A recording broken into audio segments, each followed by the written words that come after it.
पंतप्रधान नरेंद्र मोदी यांनी लोकसभेत केलेल्या वक्तव्यामुळे देशभरात चर्चांना सुरुवात झाली आहे. त्यांनी देशाला कोविडसारख्या कठीण परिस्थितीसाठी सज्ज राहण्यासाठी आवाहन केलेलं आहे. यामुळे अनेकांच्या मनात प्रश्न निर्माण झालाय, पुन्हा लॉकडाऊन येणार का? सध्या मध्य पूर्वेत वाढत असलेल्या तणावामुळे जागतिक परिस्थिती गंभीर बनतीये. कोविड-19 नंतर पुन्हा लॉकडाऊन हा शब्द इंटरनेटवर ट्रेंड होतोय. संसदेत बोलताना पंतप्रधान नरेंद्र मोदी म्हणाले की भूतकाळातही सरकारनं जागतिक संकटांचा भार शेतकऱ्यांवर पडू दिला नाही, पण सध्याचं युद्ध दीर्घकाळ चालू राहण्याची शक्यता त्यांनी व्यक्त केली.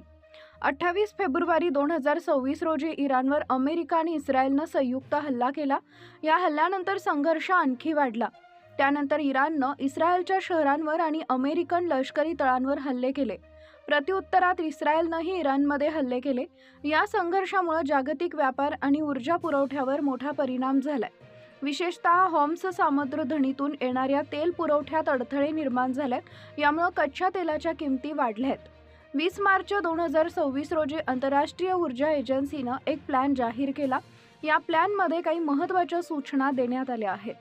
गाड्यांच्या वापरावर मर्यादा, हायवेवर वेग कमी करणे, हवाई प्रवास कमी करणे, घरून काम करण्यास प्रोत्साहन, गॅसऐवजी इलेक्ट्रिक उपकरणांचा वापर.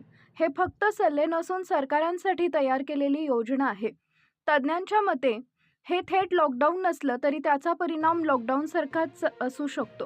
प्रवासावर निर्बंध, महागाई आणि काही ठिकाणी रेशनिंग लागू होऊ शकते.